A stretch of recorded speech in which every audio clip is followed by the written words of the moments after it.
Alright guys, now we're going to complete our questions and answers table. Now this is probably one of the biggest jobs that we've actually got left for phase 1. Before we do that, let's just make our table pretty. So you can actually stand anywhere in your table and go to your table design tab and choose a table layout that looks nice to you. I just suggest don't use one of these that's as dark as this. I would suggest you choose one of these that are a little bit lighter. But the point of that is there's a mark at some point, I think it's in phase 3, that says that your headings, even in the tables, stand out clearly. So the easiest way to do that is to actually use a table style. So please go ahead and do that. Right, so let's have a look at how to complete this question and answers table. The thing that counts the most marks, and that's the most important, are our answers. Okay, so we're actually doing this in reverse. In the real life, you'd actually ask 10 research questions and then go and find sources that answers the question. But if we did it that way, we'd probably end up with far more than 3 sources. So what we've done is we've already found your 3 sources, remember? And then you went and you actually highlighted the information that you wanted to use in those sources. Remember, we've done this already. So now what you're going to do is you're going to use this that you've highlighted and you're going to decide what could be the question so that this is the answer.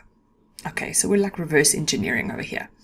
So think of what could you ask so that this is the answer, and then read this, close the source, and write it in your own words. It's extremely important, not just to copy and paste it and change a few words around. I don't know if you knew that, but plagiarism is not just if you don't not plagiarize anymore when you just change a few words around. Plagiarism is also actually just using someone else's ideas. So the best way, if you're actually writing academically, is to read lots of sources, close all of them, and then frame it completely in your own words and with your own thoughts. So the best way I can recommend of doing this is read the whole paragraph at least, think of a question where that would be the answer, and then come and write your answer. Write the answer in such a way that it's a paragraph that can be read without reading the question. I'll give you lots of examples at the end of the video, so just stay put, you'll see what I mean. Because what we're going to do with these answers is we're actually going to copy and paste them over here, under problem, under impact, under solutions. We're going to copy that whole paragraph and paste it over here. Actually, even at the end of phase 1, we're just going to do it so long. So please, you have to write it in a way that you don't need to see the question anymore. All right. When you see you've used, so let's say I'm just putting in anything over here. Okay. When you know that this is the answer from whatever particular source that you've just opened, please go and put the reference to that source straight away.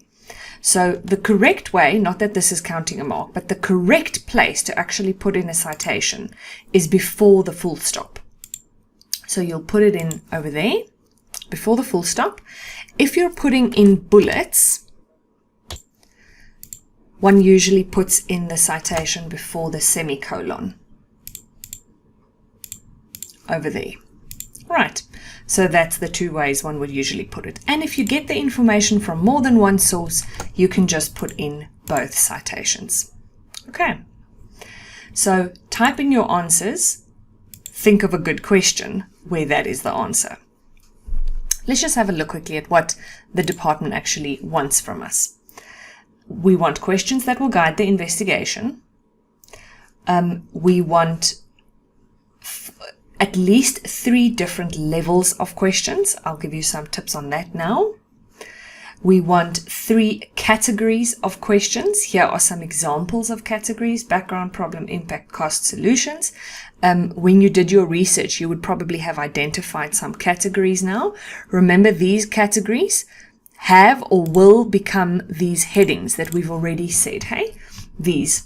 Under discussion and analysis, these are the categories that we're talking about, and you've already spoken about the categories in your task definition where you said what 3 subtopics you're focusing on. Okay, now you're going to complete the table and you need to say what type of source each answer will come from. Now, this isn't actually to say what type of source it has come from, it's actually more to say what type of source it will come from, so it doesn't even have to be accurate.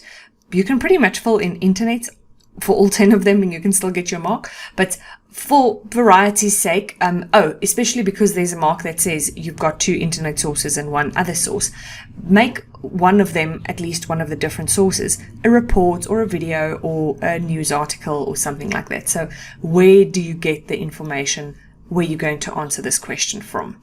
Okay, so this is what we need. 10 questions representing 3 levels of questions, I'll show you that now, and 3 categories of questions. But all of these, the fact that it's different levels and the fact that it's 10 questions are actually nowhere near as important as the quality of the answers that you are providing.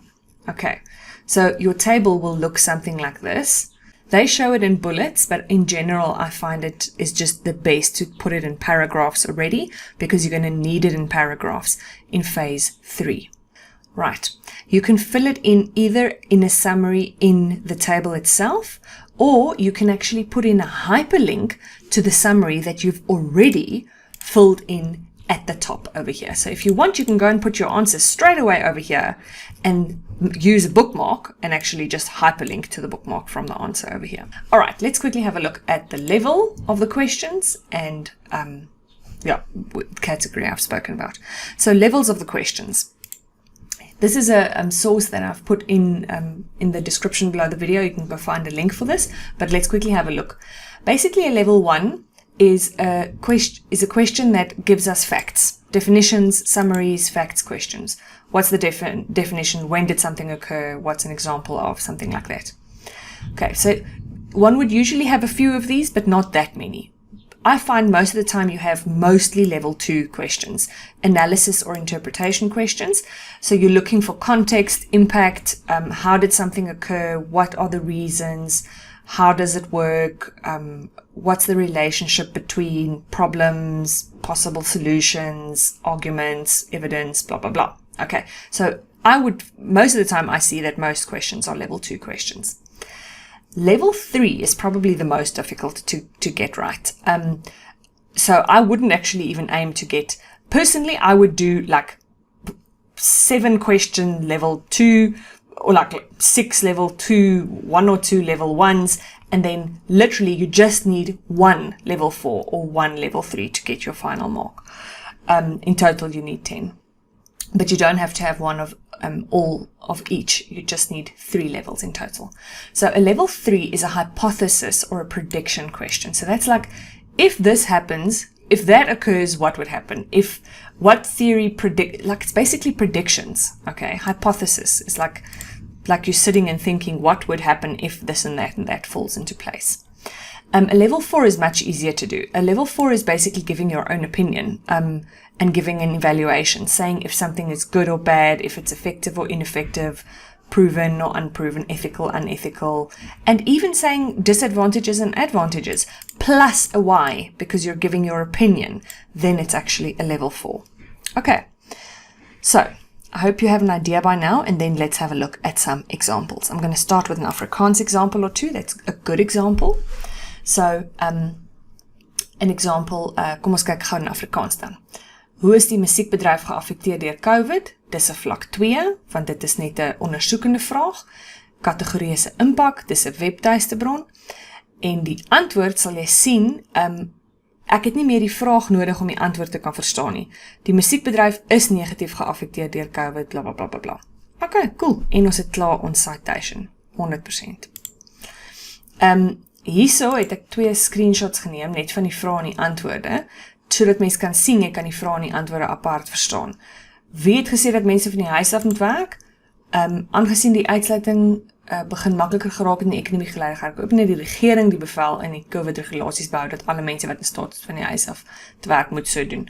Okay, bietjie sleg gestel, maar die punt is, ek kan die antwoord lees, sonder dat ek die vraag nodig het. Dit is die punt van hierdie. Okay. En daar's elke keer 'n citation klaar by. Goed. Kom ons kyk. Let's have a look at some English examples. So, how will the school closures widen the equity gaps? You'll see the answer basically starts with a question, repeating the question. School closures widen the equity gaps if learners don't have devices to get access, blah, blah, blah, blah, blah, blah, blah. And then a citation at the end. This is a level 2 because it's just investigating. Categories, impact, type of sources, internet for all of these. On what platforms? During school closures, learners can be educated with platforms. Do you see the important thing here is that the answer is a paragraph format and I don't need the question to understand the answer. Okay.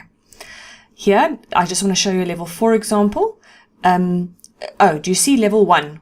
It's just like a straightforward factual answer on what platforms can it take place. So that's a level 1 example. A level 4 example. Is online education successful for learners? So this is like an opinion, it's an evaluation question, so that's why it's a level 4. Okay, let's have some look at a few more. How can hunger be alleviated in the disaster-stricken areas? Don't think that's a level 1, that's rather a level 2, but the answer is a good example. Hunger can be alleviated in numerous ways. You see they start with a repetition of the question. Okay. What would be the best way to bring museums to people without breaking COVID protocol? Level 4, I agree with that because it's an opinion. What's the best way of doing something? The source type is a website. The category is solutions. And the answer, do you see again? I can read the answer without having to see the question. It'll be best for every museum to work on their own and figure out ways to use technology, blah, blah, blah, blah, blah. And I've got the citation already. Okay. I've got loads of examples. You can pause the video and see here.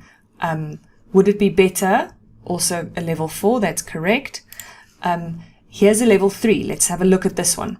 If COVID strikes again, how much will the planned budget be for the Creative European program? That's a good level 3. It actually asks a hypothesis question. Okay. Another level 4. Would it be better to this or that?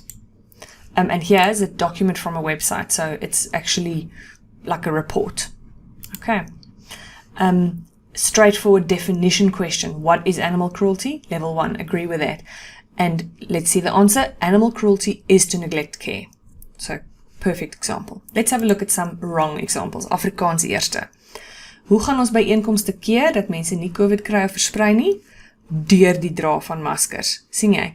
Ek weet nie, ek het die vraag nog steeds nodig om te weet wat die antwoord beteken. So dis 'n swak voorbeeld. Okay, dit is wel 'n vlak 2, dis reg, dis wel 'n oplossing en dis wel 'n webtuiste. Maar die antwoord is so geskryf dat ek hom nie net so kan gebruik nie.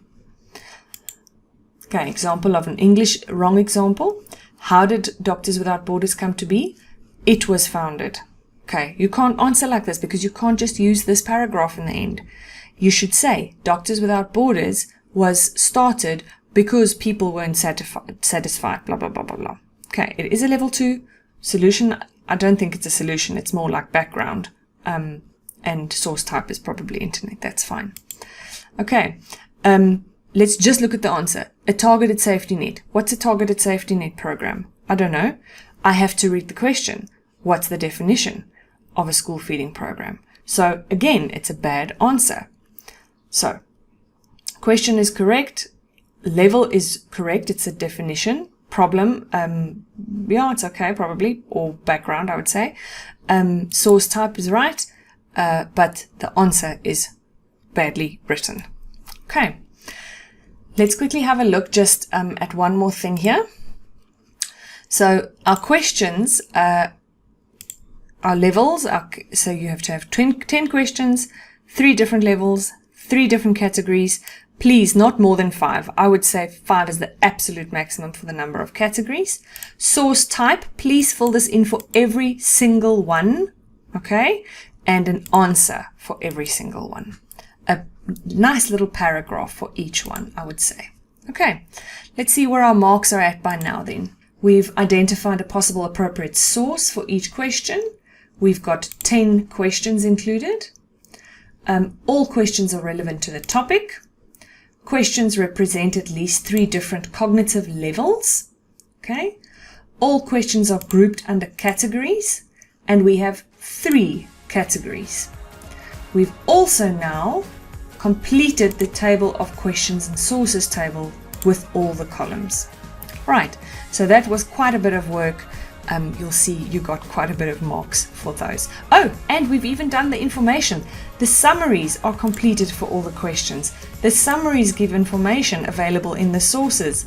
The information is relevant to the topic, and all the summaries are in learners' own words. Okay, I'm not going to tick that one yet because I'm going to show you in the next video what I do so that we are 100% sure they are definitely in your own words.